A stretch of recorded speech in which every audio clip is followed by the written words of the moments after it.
고난주간 첫 번째입니다. 마태복음 21장 12절에서 13절 성전 정결. 예수께서 성전에 들어가사 성전 안에서 매매하는 모든 사람들을 내쫓으시며 돈 바꾸는 사람들의 상과 비둘기 파는 사람들의 의자를 둘러엎으시고 그들에게 이르시되 기록된 바 내 집은 기도하는 집이라 일컬음을 받으리라 하였거늘 너희는 강도의 소굴을 만드는도다 하시니라. 아멘. 예수님이 예루살렘에 입성하신 종료 주일 후 한 주간을 고난주간이라고 합니다. 한 주간의 예수님의 행적은 다음과 같습니다. 월요일, 오늘이죠. 성전에 들어가시며 무화과 나무를 저주하시고 성전을 정결하게 하십니다. 오늘 메시지는 성전을 정결하게 하시는 것을 살펴볼 거고요. 화요일, 종교 지도자들과의 논쟁, 죽은 무화과 나무를 보시고 예루살렘 멸망에 대한 경고. 수요일, 베다니에서의 휴식, 한 여자가 예수님께 향유를 붓고 그리고 유대인들은 예수님을 죽이기 위한 음모를 합니다. 목요일, 유월절 최후의 성만찬과 세족식, 가룟 유다가 반역하고 예수님의 고별 설교, 대제사장 설교, 요한복음 17장이죠. 그리고 겟세마네 올라가십니다. 금요일 겟세마네에서 기도하시던 중 잡히시고 헤롯과 빌라도 앞에 서셔서 서로 이렇게 왔다 갔다 하죠. 헤롯이 빌라도에게 보내고 빌라도가 또 헤롯에 보내고 결국 빌라도에게 심판을 받으시고 십자가에서 죽으심, 무덤에 장사 지냅니다. 토요일 무덤 속에 계시고 로마 병정들이 예수님의 무덤을 지킵니다. 주일 부활하십니다. 공생애를 마치신 예수님은 십자가에 달리시기 위해 예루살렘에 입성하셨습니다. 예수님은 하나님의 아들이시니 품위와 기품으로 다듬어진 백마를 타고 왕의 권위를 세우실 만한데 성경의 예언대로 나귀 새끼를 타시고 입성하셨습니다. 이스라엘 백성들은 예수님이 예루살렘에 입성하실 때 왕으로 입성하신다고 생각했어요. 야, 드디어 이제 우리가 로마에서 해방되는구나. 그 놀라운 하나님의 아들이라고 하는 예수님이 드디어 우리 이스라엘을 구원하시는구나. 그렇게 생각했지만 예수님은 죽으러 오시는 겁니다. 예루살렘에 입성하신 예수님께서 가장 먼저 하신 일은 성전을 정결케 하신 것입니다. 하나님을 예배하고 기도하는 집인 성전이 장사꾼들로 인해 강도의 소굴이 되어 있었기 때문입니다. 성전 정결의 복음적 의미가 무엇인지 살펴보겠습니다. 21장 1절에서 11절까지는 예루살렘에 입성하시는 예수님입니다. 종료 주일은 부활 주일 전 고난주간이 시작되는 주일로 예수님께서 죽음의 십자가가 기다린다는 것을 아시면서도 죄인을 대신하여 십자가를 지시기 위해 예루살렘 성으로 올라가신 날입니다. 이때 군중들은 예수님께서 예루살렘 성에 올라가시면 이스라엘의 왕이 되어 정치적 해방과 경제적 번영을 가져다 줄 알고 호산나 다윗의 자손이여 찬송하리로다 주의 이름으로 오시는 이여 가장 높은 곳에서 호산나 하며 소리쳤습니다. 군중들은 손에 종려나무 가지를 흔들고 자신들의 겉옷을 길 위에 펴면서 주님을 영접했습니다. 그러나 예수님은 침묵하셨습니다. 왜냐하면 지금의 호산나 환호가 곧 십자가 처형의 고발로 바뀔 것을 알고 계셨기 때문입니다. 조금 자세하게 보겠습니다. 호산나라는 뜻은 이제 우리를 구원하소서. 백성들은 정치적 해방과 경제적 풍요를 가져올 메시아를 기다리고 있었고 예수님께서 그렇게 해 주실 줄 믿고 있었기 때문에 호산나라고 한 겁니다. 종려나무, 키와 잎이 아주 큰 나무로서 승리를 상징합니다. 백성들은 예수님이 로마와 싸워 승리하심으로 이스라엘을 구원해 주실 것으로 믿고 있는 겁니다. 이스라엘 백성들에게 있어서 겉옷은 생명과 같이 소중한 것입니다. 신명기 24장 10절 13절 참고하시면 이 겉옷은 밤에 잘 때는 이불로 쓰고 낮에는 입기도 하고, 다른 것은 몰라도 이 겉옷은 전당 잡혔다가도 반드시 밤이 되면 돌려줘야 되는 아주 소중한 겁니다. 백성들은 이와 같이 자신의 가장 소중한 것을 길에 펴며 메시아를 맞이하고 있습니다. 여기까지는 참 광경이 좋죠.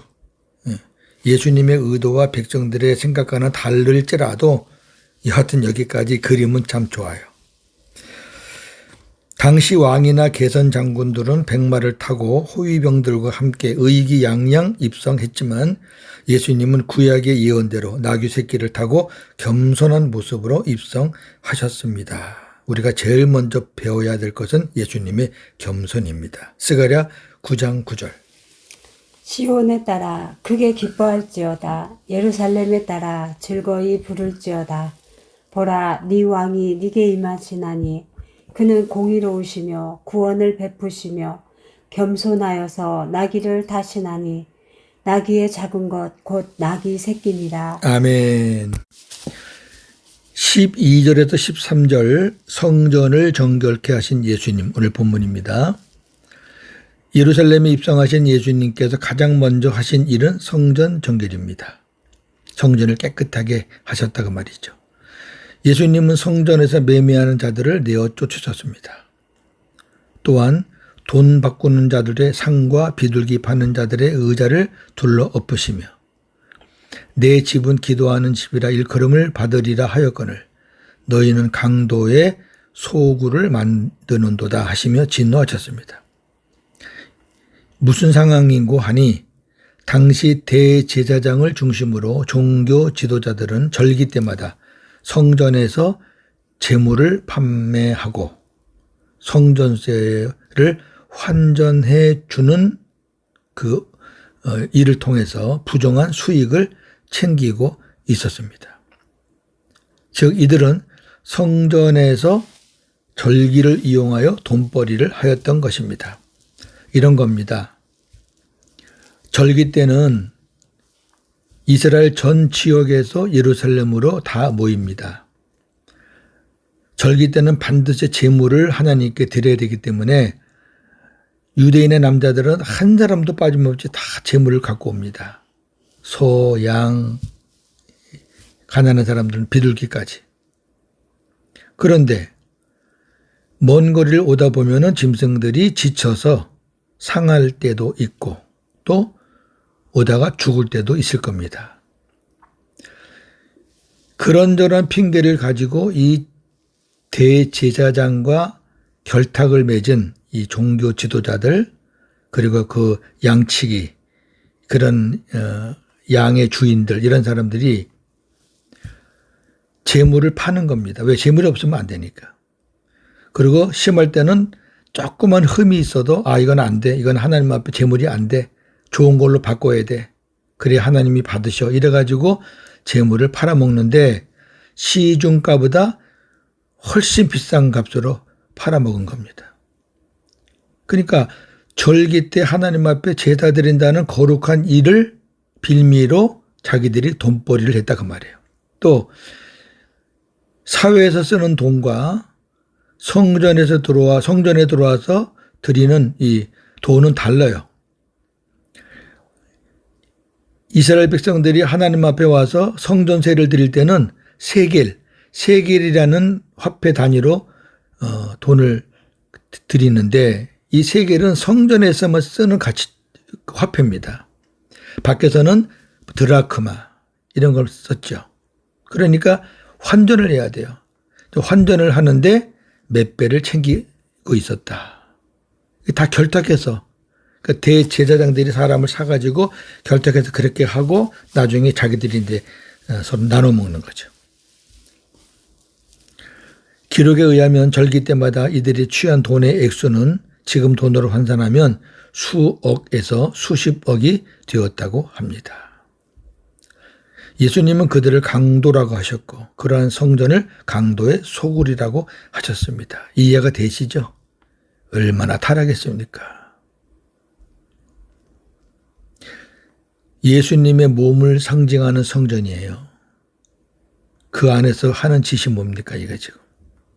자 그렇다면 오늘날 성전은 어디인가요? 하나님의 은혜로 구원받은 저와 여러분들의 몸이 성전입니다. 나를 성전 삼고 오신 주님으로 인해서 내가 교회입니다. 예수님은 머리, 우리는 몸. 주님은 고난주간에 성전된 우리 마음의 정결을 원하십니다. 종료주일을 지나서 예루살렘 성전에 가서 성전 정결을 원하신 주님은 지금 고난주간에 우리 마음에 오셔서 우리 마음의 정결을 원하신다 그 말이에요. 우리는 내 스스로 세상적으로 살아서는 안 되고 머리 되시는 주님의 몸으로서 주님이 주시는 말씀과 가르침을 받아 주님의 마음과 생각으로 살아야 하는데 교회 직분을 이용해서 또 교인이라는 어떤 그런 신분을 이용해서 유익을 취하거나 장사하는 사람들은 큰 교회, 사람 많은 교회로 이렇게 적을 옮기면서 장사를 해먹고 뭐 별별 사람들이 다 있습니다. 네. 예수님을 이용해서, 교회를 이용해서 자기 돈벌이 하는 사람들. 고난주간을 통해서 그런 사람들은 철저하게 자기 마음을 정결하게 하지 않으면 주님이 다 뒤집어 엎어버리십니다. 정리합니다. 고난주간에 주님을 묵상하며 실천해야 할 것들.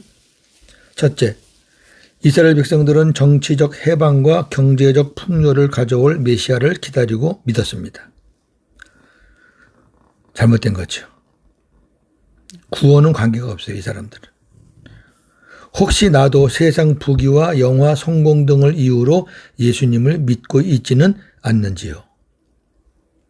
둘째, 이스라엘 백성들은 예수님을 맞이할 때 자신의 가장 소중한 것을 길에 펴드렸습니다. 나는 나를 위해 십자가지로 오신 예수님께 무엇을 드릴 수 있는지요.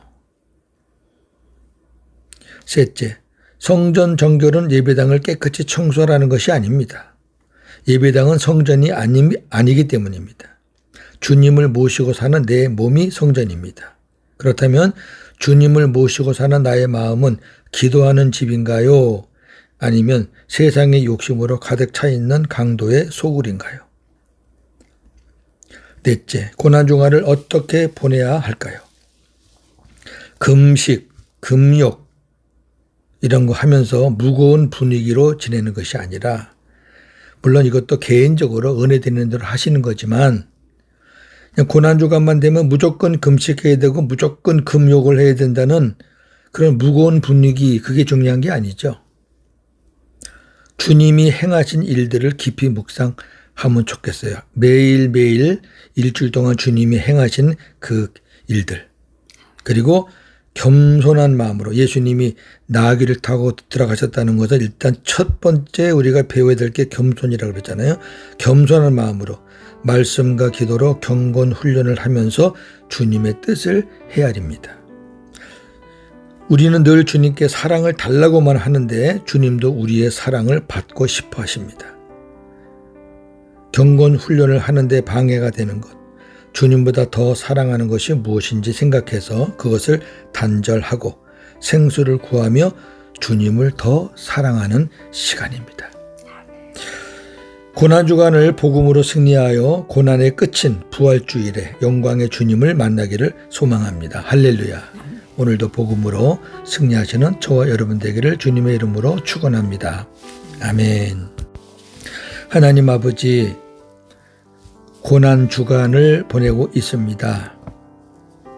예수님이 성전을 정결하신 것을 묵상했습니다.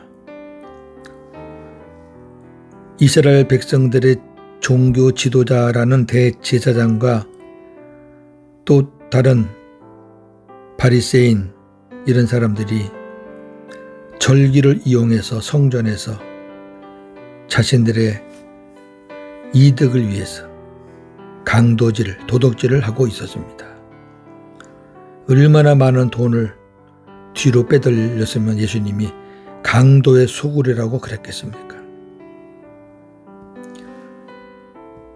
고난주간에 예수님은 성전된 우리 마음에 찾아오십니다. 기도하는 집이고 주님의 말씀을 받는 집인데 우리가 예수님을 모시고 산다고 하면서 그 예수님을 빌미로 세상 부귀와 영화, 성공 등을 우리가 요청하며 그것을 목적으로 예수를 믿는다면 이건 대단히 잘못된 것임을 이 아침에 다시 한번 하나님 앞에 고백합니다. 주님,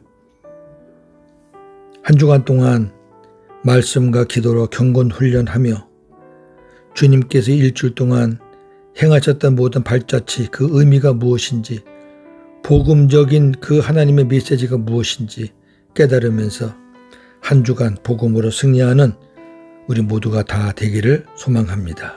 그래서 고난의 끝 부활주일에 영광의 주님께 할렐루야 감사하는 저희들의 한 주간이 되게 하여 주옵소서.